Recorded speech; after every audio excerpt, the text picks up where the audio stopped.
Go ahead and get started. Thank you for joining us this morning for the Finance and Infrastructure Committee.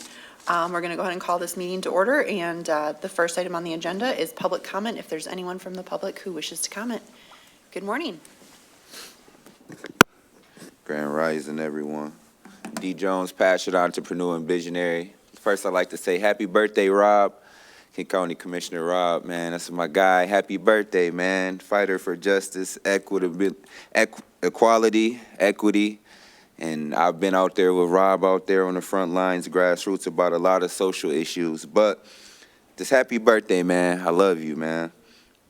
Thank you for your service to the community, going against the grain of a system that has not been built for us and still outcome with a victory. Thank you. First, then I also got up early and seen that Crypto.com secured the OCC approval to become a trust bank. So now crypto firms are becoming financial institutions.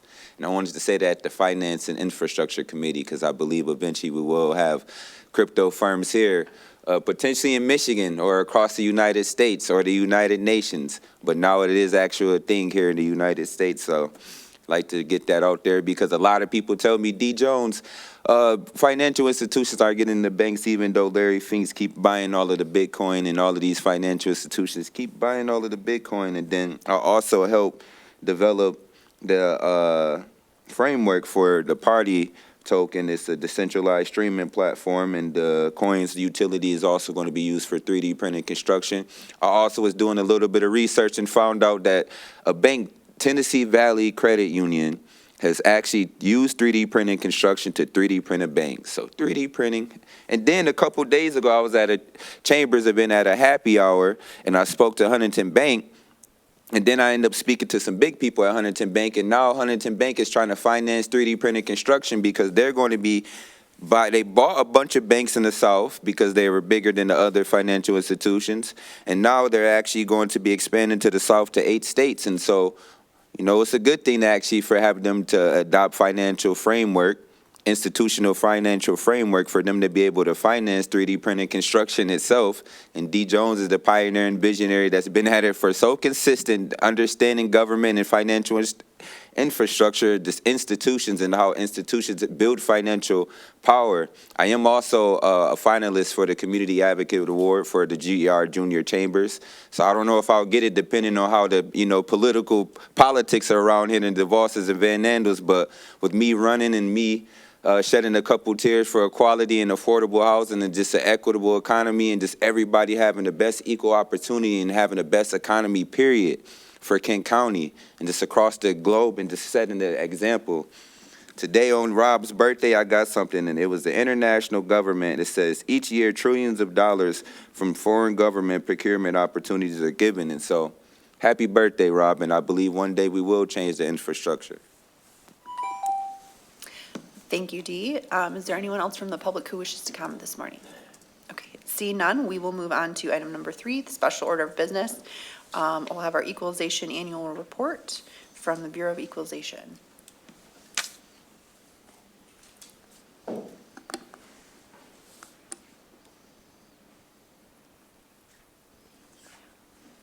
Good morning.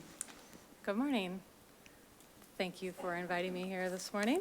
My name is Megan. I'm the Director of Equalization, and it is my pleasure to present the annual report for the Equalization Department for 2025. I'm going to kick it off with this lovely photo. This is a photo of our staff we took about a month ago at an employee appreciation event. That is all 14 of us right over in the conference room. So I'm going to go over a brief department overview, 2025 accomplishments, our performance metrics, challenges and lessons learned, 2026 priorities, and our community impact. So equalization and apportionment are 2 of the statutory duties that the Board of Commissioners are responsible for, that we take care of for the Board of Commissioners. Equalization is the second tier of a 3-tier property tax system, which is local, county, and state. And we exist to ensure uniformity and equity across all taxing jurisdictions throughout Kent County. I'll actually be back here in about 7 weeks to give the equalization report. And that equalization report you've seen in the past, it's just a compilation of all the assessed and taxable values for all the local units, shows some history, growth trends, a lot of good useful information in there. The second of our statutory duties that we complete for you is apportionment. We compile a listing of all the millages to be levied throughout the county. There's 285 millages levied across 73 or 75 taxing authorities. So we compile all the millages levied and the revenues expected to be collected by each of these authorities. We compile that to a report and we provide that to you in October. We do have a few other responsibilities under the umbrella of equalization. Property description and mapping would be the biggest of those. Our property description and mapping department maps out all the land divisions, splits, combinations, plats, and condos for all the municipalities in Kent County. They maintain the parcel layer and make sure that that's accurate. We also are the grant administrators for the remonumentation program. We work in coordination with the county-appointed surveyor and the peer review group.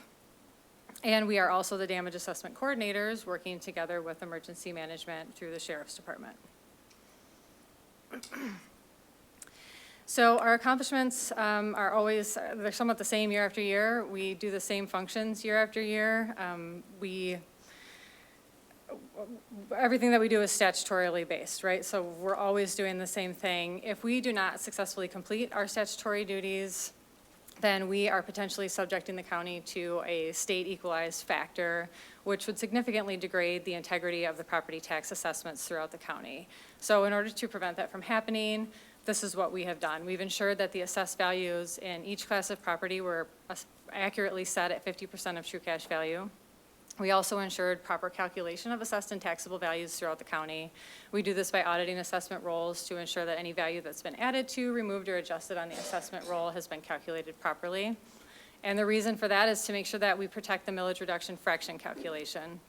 If we over or under calculate the millage reduction fraction, we can either over or under collect on our millages. So in order to protect our taxpayers from paying more than they are statutorily required to pay, and to prevent the taxing authorities from collecting more than they're statutorily allowed, and allowing them to collect as much as they are allowed to collect.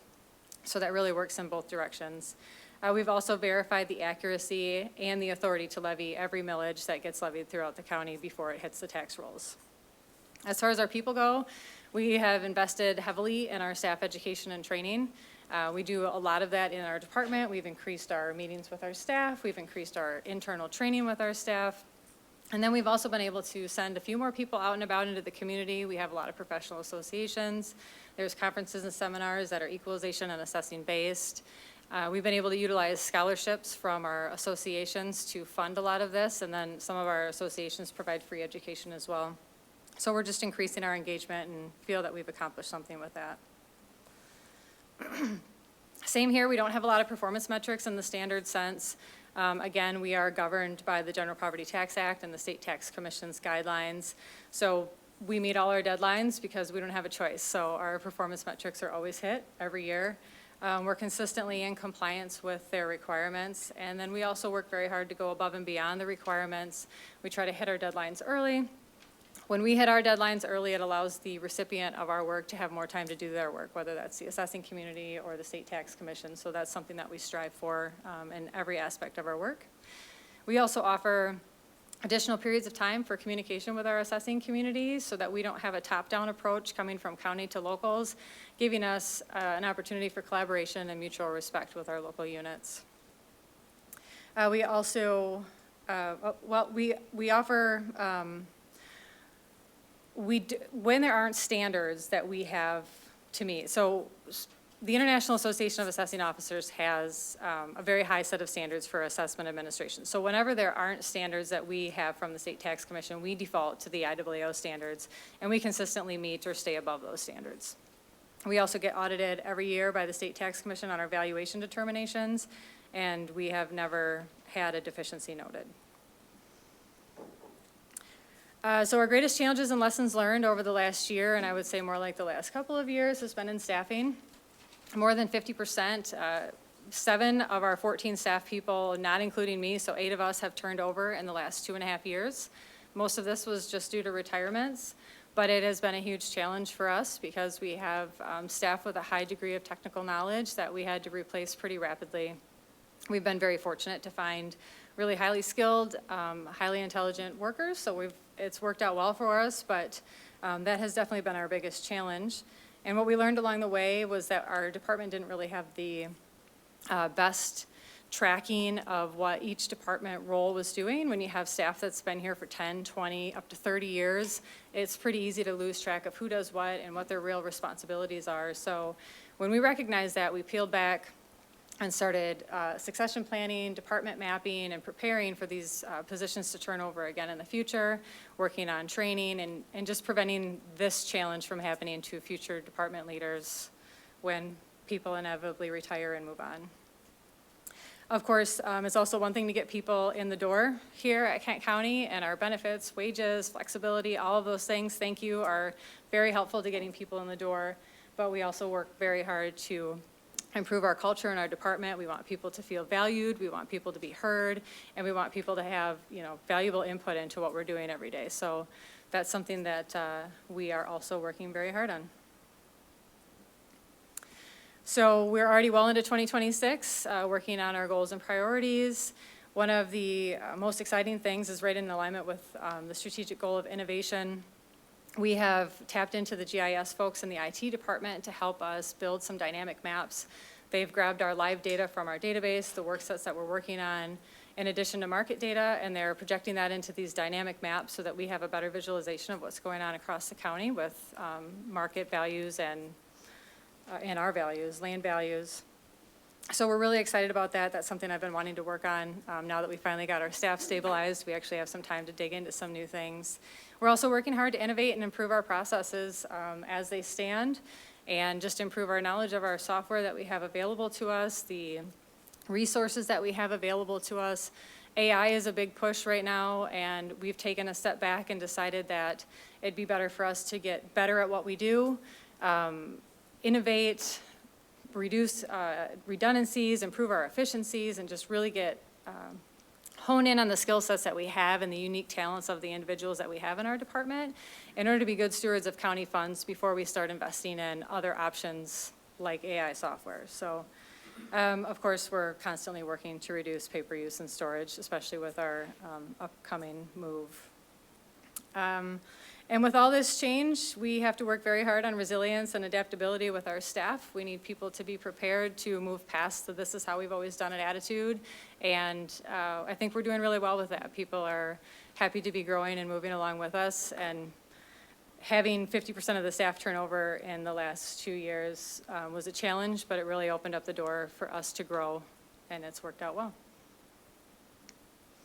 Community impact, we don't get out into the community like some departments do. We don't engage with people on a daily basis. We have a small amount of customers that we serve, but I believe our community is mostly our local partnerships with the local units, professional associations, and the State Tax Commission. We collaborate well with our local units of government. We provide a great deal of service to them, and we're also available to the State Tax Commission for guidance, for feedback. There are several professional associations and organizations, and we are heavily engaged with all of those that are involved in assessment administration to help protect our voice at Kent County. We're a sizable organization, so we want to make sure our voice is heard and that we are available to effectuate positive change when those organizations are making a push at legislation and changing the way we do things. We have 12 certified assessors on staff. Of the 14 staff people that we have, 2 of them are at the certified level 2, 5 of them are advanced. I have a master level license, and then we have 4 assessing technicians, and those are positions that don't necessarily require assessing license, but have gone out and gone above and beyond to make sure that they're really well educated and know what we're doing. This just lends a lot of credibility to our department. And another interesting thing, maybe you already know, our property description and mapping staff does work with the Sheriff's Department and 911 to make sure that we're maintaining consistency and a system for property addressing to reduce delays and confusion with our first responders. So we're, one way that we're helping with community health and safety. And that high-level overview is all I have prepared for you today. So I'm happy to take questions, and thank you again for having me here. Thank you. Is there any questions or comments this morning from commissioners? Commissioner Ponstein. Thank you, Chair Teal. Megan, pleasure to meet you. I think this is the first presentation because of different committees I've been on that I've seen you. So thank you for being an employee. Thank you. You had made the statement that you don't get out into the public and everything, but there is a sector that you help out a lot, and that's the real estate professionals and the developers.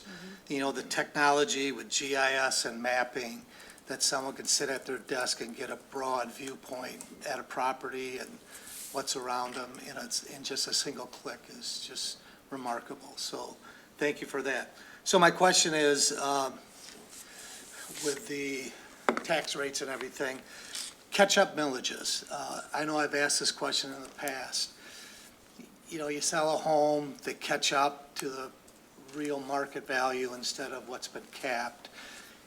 Is there a good measurement on what percentage that is now? Because with the incredible increases in home values, it should affect that. But every time I ask this question, there's so few of those and so many of the properties. Is there a way to track that? Yeah, we pull that out in the equalization report, and I'll bring that information to you in a few weeks when I come back, because those are all of our true transfers of ownership every time the property uncaps, right? So we do have some information on what percentage of our taxable value has increased due to that reason. Yeah, we can bring that for you, yeah. And thank you, good point, yeah, our GIS is really highly valuable to the community at large. I mean, we have a lot of users, so, yeah, they work very hard on that. Commissioner McLeod, did I see your hand up? Thank you, Chair. Thank you for your presentation. That was really good information, and it's always nice to get an update on kind of what's happening in this area that we don't necessarily see out front like other departments. I just had a couple questions on the information you shared. So you had mentioned, you made a statement that if, I believe, duties are not completed in the way they should be, or if you guys don't meet your targets, then you'd have to deal with the state equalized factor, and I just wanted to understand that a bit more. And then I also wanted to just get some information, get a little bit more information. You talked about GIS and how you're working with the Sheriff's Department on that, which I think is really good to ensure that we have all of the proper addressing information. But with so many new housing developments and that sort of things being built, I just wondered like how quickly you all are able to, get that information into those systems to make sure that addresses are actually on the spectrum and we are able to make sure that our Sheriff's Department are able to get to those locations. So I just wanted to know like timeliness, like how quickly that happens. I don't know the exact timeline, so it always depends on, for the mapping, how quickly a project gets approved. So sometimes it can seem like something's been sitting a long time, but until a project makes it all the way through final approvals and completion, but we are addressing prior to buildings being completed. So I think timely enough, but every project is a little bit different. And then that state equalization factor. So there's also a county equalization factor. So if we run into a situation with an assessing unit that did not properly bring their values by class. So assessors assess properties individually, and then we assess classes of properties, so commercial, industrial, ag, res. So then we dictate to them what their total true cash value is for, say, the residential class. And we say, we need you to bring your values up by 4% in order for you to be in line with market value, to be at 50% of true cash value. If they fail to do that, for any reason at all, we then have to broad brush apply an equalization factor to their class of property. And that takes away the autonomy of the assessor and all the analysis that the assessor puts into it to where not every single house gets a 4% increase. Not every single piece of land does, right? Some land gets an 8% increase. Some land might have gotten a negative percent, a decrease. The larger, more beautiful, more expensive homes, maybe they went up more than your more average quality homes did. So what happens is that's all gone, and we just broad brush it and say everybody's going up by a certain percentage, and that's just really bad for everybody. We don't want that to happen, and that is in essence what happens from the state top down. So if we're not hitting our target of 50% of true cash value, they can come down on us and say we're applying an equalization factor, and it causes a bit of chaos. It's not a situation we want to be in. Okay, thank you. And so I'm assuming that's something we haven't had to do. That's correct. Okay, Yeah. all right. Thank you. We will not let that happen. Commissioner Pakla. Thank you, Madam Chair. Megan, thanks for being here. Really appreciate all the work of the Equalization Bureau. And it will come as a surprise to nobody that I am super into the data and maps that you have available. In fact, I spend a lot of time when I'm looking at parcels and trying to understand who, sort of gets assessed where, that the parcel map, the GIS map that's up there is really heavily bookmarked on my computer. So I appreciate that really well. A couple years ago, there was some conversation around swapping around the way that we do assessment to move to a land value tax instead of sort of the way that we do it. Have you had any conversations around what that would do sort of within the county, as we're not assessing then the improvements on the land, but we're actually just valuing the land itself? That'd be a wild shift, and I have actually never heard that statement before, so I'm not aware of it, so no, I haven't had any conversations about it. That would be a wild shift to the way we do things. It would be a massive overhaul, yeah. It would take a long time, I think, if that got put into place. It would just really take a long time administratively for that to happen, but, you know, I mean, I'm always open to interesting ideas, right? Yeah. Any other questions or comments this morning? Commissioner Womack. I just want to thank you for what you're doing with equalization, to all the staff and all your partners. When it comes to calculating millage reduction, could you expand a little on that? Yeah, so that's calculated based on a prior year taxable value, total taxable value for the county, the current year taxable value, and then anything that was added, which is called additions, or losses from the assessment roll. So you kind of get credit for anything that was demolished or removed, and then the additions come on after and it all involves a CPI. So there's a whole calculation for it, which if I start spelling it out, it'll just sound, you know, mumbo jumbo. But yeah, so it has to do with the prior year taxable value, current year taxable value, what's added to the assessment roll, what's removed from the assessment roll, and the CPI. Thank you. Yeah, you're welcome. Okay. Any other questions or comments from commissioners this morning? Okay, see none. Thank you so much. Thank you very much. Okay, we will move on to item number 4 then, our consent agenda. Is there a motion for our consent agenda? Moved by Commissioner Green, is there support? Supported by Commissioner Oliver King. Questions or comments on any items under the consent agenda? Okay, see none, all those in favor say aye. Aye. Those opposed say nay. Motion passes. We are on to our action items. And we are on to item A, from Fiscal Services, delinquent 2025 real property taxes, authorized issuance of general obligation limited tax notes, Series 2026. We have our treasurer here, and this is something he manages very well, so it might be good to hear from him. Fantastic. Good morning. Good morning. Happy birthday, Commissioner. So this action item is something that, this is my 5th time doing it, is something that is presented to the board or this committee and then the full board every year. And this is part of the process to make sure that the 2025 delinquent taxes that come to us on, as of yesterday, or March 1st, that we are able to take a note out and use those funds to pay our local units to settle the delinquent tax that is given to us. I wish I could tell you exactly what that was, but just because we're at the beginning of March, it'll probably be the end of next week when I'm in front of the board that I'll have a better idea exactly how much that will be. And that's why this authorization gives the authority for that note to be up to $30 million. Last year, the delinquent taxes were $22,224,701.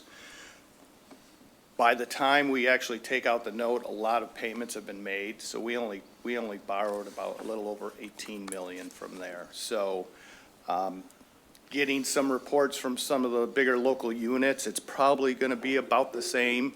The delinquencies are probably going to be between 22 and 23 million dollars, and by the time we actually take the note out, it'll probably be between 18 and 19 million.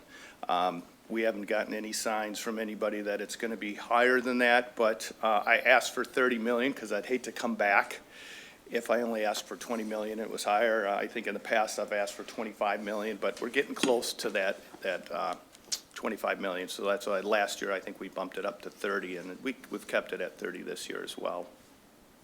Just wondering if anybody has any questions on this request or action item. Commissioner Coleman.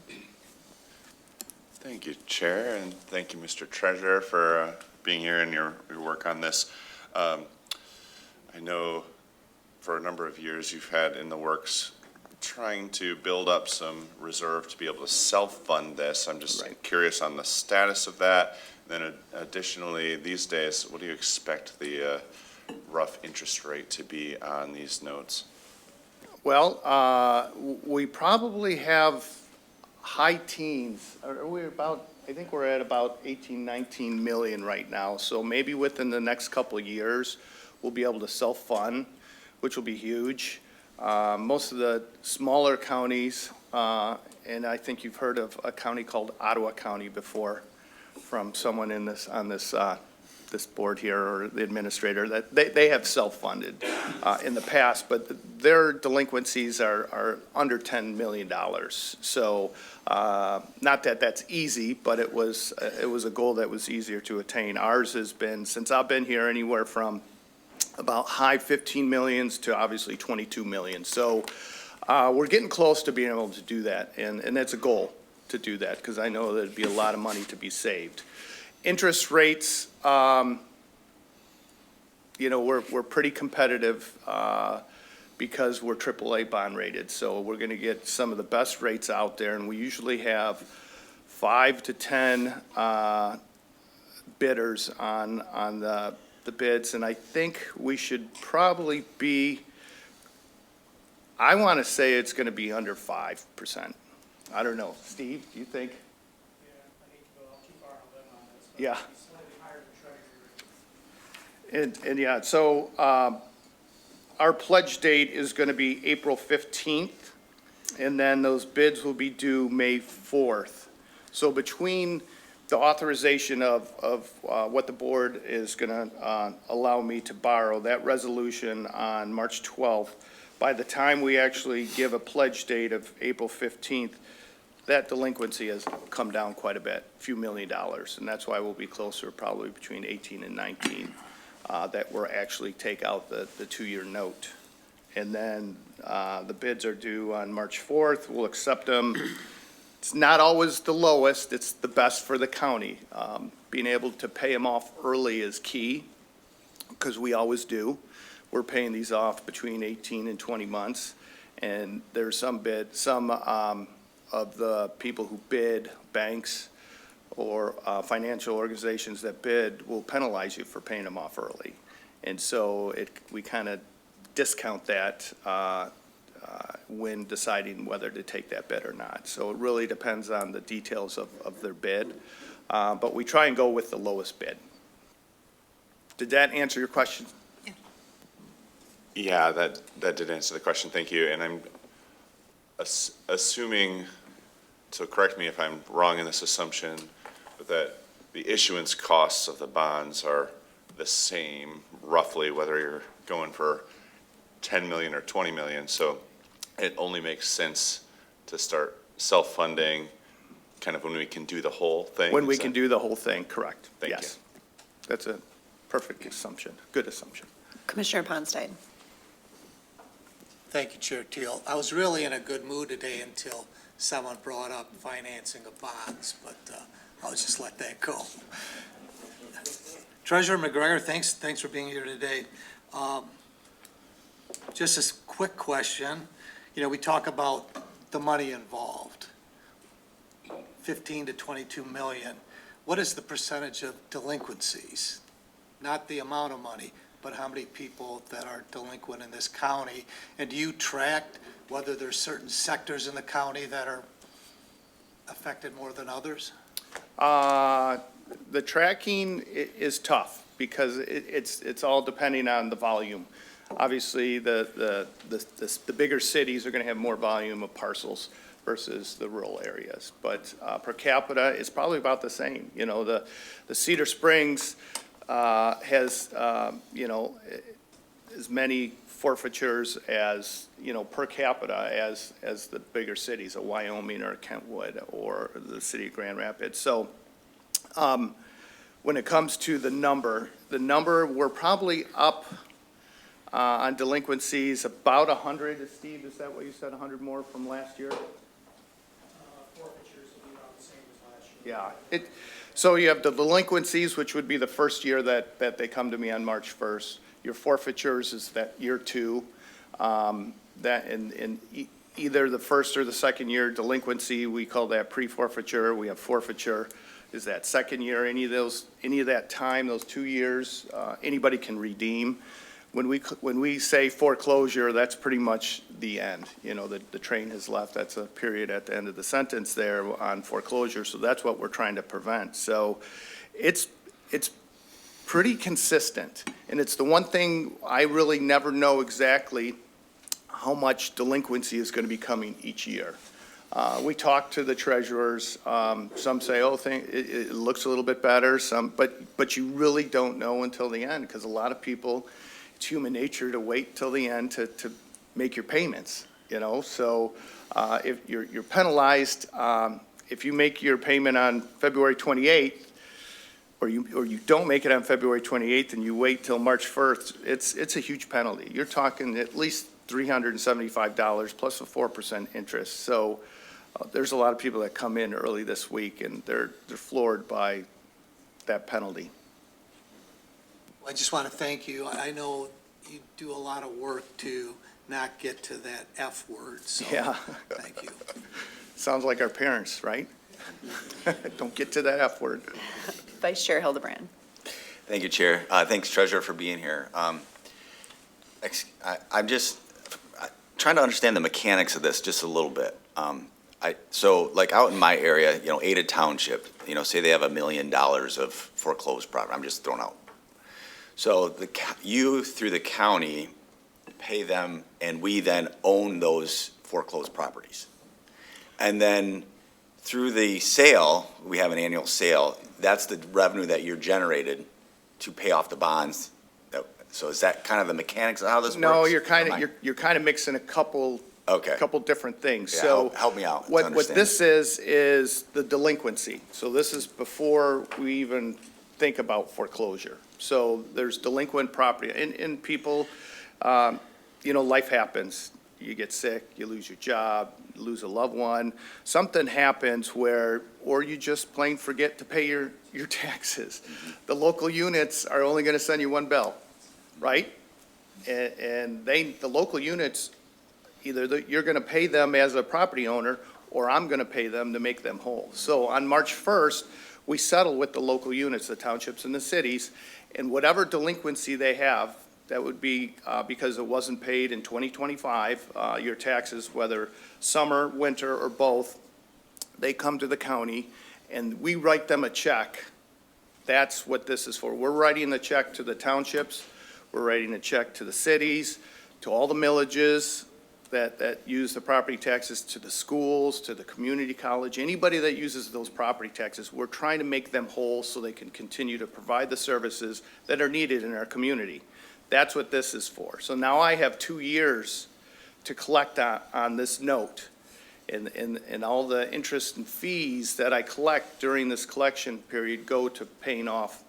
And when they pay this, they go off to pay this 2-year note. And we're paying this off usually close to 20 months. So it's this every year. So I have notes from 25 and 24 still that are out there that are almost, well, the 24s are about completed. The 25s were in the middle of them. This is a note for the 26 DTANs. And so that's kind of how that process works. So it's my goal to make sure over these next 2 years that I collect on those somehow, working with the community, so I don't have to foreclose on them. So what you talked about is if for some reason through this process I don't collect, yes, the stick to the whole situation here is that I have the ability to foreclose, sell it in a public auction to the highest bidder, and then use that money to make us whole. And with the new law, 78T, that was passed in 2020, any excess proceeds on and above what is due can go back to the original parcel owner, so they can start over. That's helpful. Thank you very much. Any other questions or comments on this item this morning? Okay, thank you for your explanation. All right. We still Thank do you. need a motion for this item. Moved by Vice Chair Hildebrand, supported by Commissioner Womack. All those in favor, say aye. Aye. Those opposed, say nay. Motion passes. We are on to item B from Community Action, KCCA Fiscal Year 26 Weatherization Grant Appropriation. Do you want to take that? Yeah, I'll take that. Let me get back to my thing here. KCCA, there we go. All right. Action requested. Recommend to the Board of Commissioners to accept and appropriate $31,336 in additional grant funds from the Michigan Department of Health and Human Services for the Michigan Energy Assistance Program to the FY26 Kent County Community Action Fund, contingent upon execution of an amended contract, and to authorize the board chair or designee to execute the grant agreement, approve extensions, amendments, and increases to the grant appropriation not to exceed 15% of the original award. Summary. In January of '26, the Board of Commissioners appropriated an additional $36,359 in MEEP grant funding with Madam Chair, just a point of order. I think this is the wrong agenda item. What? There's a second grant in the consent agenda. Oh, well, the consent agenda should just be the consent agenda, right? Yeah, this is the very last one, 1.518 million. Oh, I am so sorry. Sorry to interrupt. No, thank you. If somebody saved my, okay. So we are on the weather, It's kind of sad it took us that long to recognize it. yeah, this one. I don't know why that didn't stand out. So the weatherization grant, right? We have one commissioner listening. Well, I apologize for that. Action requested. Recommend to the Board of Commissioners to accept and appropriate $1,518,405 in federal grant funds passed through the Michigan Department of Health and Human Services for the Bipartisan Infrastructure Law Weatherization Grant Program to the 2026 Kent County Community Action Fund budget, contingent upon execution of a contract, and to authorize the board chair or designee to execute the grant agreement, approve extensions, amendments, and increases to the grant appropriation not to exceed 15% of the original award. Summary. The Michigan Department of Health and Human Services has made $1,518,405 available for KCCA to administer the Bipartisan Infrastructure Law Weatherization Program in FY26. This funding allows KCCA to inform the community about the weatherization program, review applications and inspect homes for eligibility, conduct on-site energy audits, secure contractors to implement identified improvements, and inspect completed work. The funds received from the BIL grant will be used to install weatherization measures to an additional 99 eligible homes during the 26 program year. Weatherization helps Kent County residents save on energy costs by improving insulation, sealing air leaks, and optimizing heating and cooling systems through personalized home energy audits. The period of performance is October 1, 25 through September 30, 26. Corporate Counsel will review and approve all documents as to form prior to signature. Is there a motion for this item? Motion. Moved by Commissioner Oliver King, supported by Vice Chair Hildebrand. Any questions or comments? Okay, Commissioner McLeod? Thank you, Chair. So I guess I have a couple questions. So is this the normal timeline that we receive these funds? It seems kind of late. So the state made a change on how they award these dollars. They appropriated to the 20-plus community action agencies in the state that do weatherization work. And so they made a change. Normally, we wouldn't have to do this at this time. Okay. It would have already been done when we normally do it. So this, because they made a change, we had to go back and do this. Next year, it looks like they're gonna go back to the way they originally did it, so I won't have to come back and do this again. But for this 1 year, they made a change on how it all works. The goal for the state is to spend down this fund across the state, so they've given us more money this year, and our production has increased, and so it's a good thing, but it did change our timeline. We haven't stopped doing any weatherization, we've kept going. We're just now making sure this is appropriated. Okay, that helps, because I was thinking back, and I'm like, I don't remember this at this particular point in time. So that's good to understand that. And then secondly, it looks like, so you've been continuing to do the weatherizations. This is supporting 99 homes. What was the number from last year that these dollars supported? Was it around the same? No. On average, so the infrastructure law grant has allowed us to increase capacity. So over the last, I'll say now, almost 3 years, we've been working towards that. When I started doing, came into KCCA, we had a couple folks working in weatherization. We now have a team of about, I'll say 5 with contracted services. So we've built that up. We've also added probably about 5 new contractors over the last few years. And so now our production is at a higher level, which is why the state is saying, hey, can you spend more of this bill money for us? And now they're giving us this bigger, larger amount. Our average has probably been, over the last several years, prior to even me being here, was probably around 50 homes a year. We're going to be on pace, we've doubled our capacity now, so we're going to be on pace to be hitting about 100 homes every year. Okay, wow, that's great. Thank you. Commissioner Pakla. Thank you, Madam Chair. Gustavo, thanks for being here. Yes. Great work as always. I think it's a true testament to the good work of the agency that they're coming back to us and saying, can you help us spend these dollars down? Are there any is there any newness to this grant? Is this just an extension, an expansion of what we're already doing, or are there any structures placed on these dollars that are new to us, or is this literally just keep doing the same thing and do more of it? The new thing for us is that we are now probably one of only 7 community action agencies in the state that are doing a multifamily project. And we actually have a pipeline of multifamily projects that outpace anyone else. Because of the way the dollars are awarded, it requires some Build America, Buy America type requirements. It requires Davis-Bacon for those that are working in the space. So it is a lot more, I'll say, compliant heavy, right? So that's been the one challenge with these dollars. But that's why we made the decision this past year to move our weatherization team under our community development team, because they have a compliance team already that handles BABA, that handles the Davis-Bacon thing. So, and now the state is asking us for advice on how we're handling those things. So it is, that's the big reason why. They're like, hey, you guys are moving really good. Can we shift these dollars over to you? So it is that this is what we were tasked to do to improve this space, and now this is what comes with it, is that they want to give us more dollars. Yeah. Commissioner Ponstein. Thank you, Chair Teal. So I've kind of asked this question before. So, I mean, if you go to just the general public and use the word weatherization, people immediately think is keeping you warm in the winter. Do any of these dollars go to the opposite end, keeping people cool in the hot summer months? So when we talk to our residents, we talk about making the home more energy efficient. So in the summer months, we're keeping your home cool, and in the winter months, we're keeping it warm. At the end of the day, if the measures are successful, we're going to reduce your energy bill by 30%. That's the goal of the program. And so our goal is to make sure that people can stay in their homes and can afford to stay in their homes, and they're not paying high utility bills if they don't have to. So that's really how we explain it to our households, to our residents.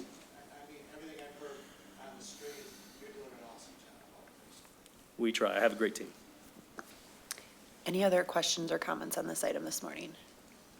Okay, thank you for answering the questions. Sure. All right, all those in favor say aye. Aye. Those opposed say nay. Motion passes. We are then on to item 6, commissioner comments. Are there any commissioner comments this morning? Commissioner Ponstein. I'm starting to like this committee because I get to speak more. So no, I just want to give a couple, just a quick shout out. I ran into Commissioner Womack at the Home and Garden Show. What I want to point out is all the Kent County departments and people that do things for Kent County were there. I saw the Parks Department, the Health Department, DPW, the Kent Conservation District, MSU Extension, and the information that they gave out was informative. The staff was very interactive, the people that came up to them. And, that's one of the things, you've got to go out and meet the people where they're at. And just want to give a shout out, because people would think, oh, that was what must have been nice just to go to a show, and, but they took time out of their whole weekend to do that. So I appreciate it, and want to thank all the staff for doing that, and the administration to allow them to do that. Secondly, I was in Washington DC last week, and, we always talk about the divide in government, and, people just don't get along. Well, I found out that on some issues, yeah, we're going to disagree, but there's a lot that's in common. And I had an opportunity to go hear Senator Slotkin and Peter speak, and between the two switching, I had an issue that Elizabeth Slotkin had told me, well, speaking about a project that I wanted further questions. So quickly, while they were switching, I saw our staff member go out and cornered her and just asked some questions and everything. And I think the point where I made the statement that, you know, I'm from a large county, and large counties seem to have not a big issue with getting money when they need it, but the small counties do. And at that point, there's Senator Slotkin, who I guess overheard that, was curious, but we had a conversation, and I want to thank her staff, because the issue that I brought up, they've already contacted me 3 times in the last few days on what they can and can't, or what they think they can do. So, you know, that's politics. You know, we're going to disagree. I always said that if everyone agreed with me, it'd be a very boring world. So I want to just thank you. Thank you, Commissioner. Any other commissioner comments this morning? Okay, seeing none, thank you all for joining us. We are adjourned.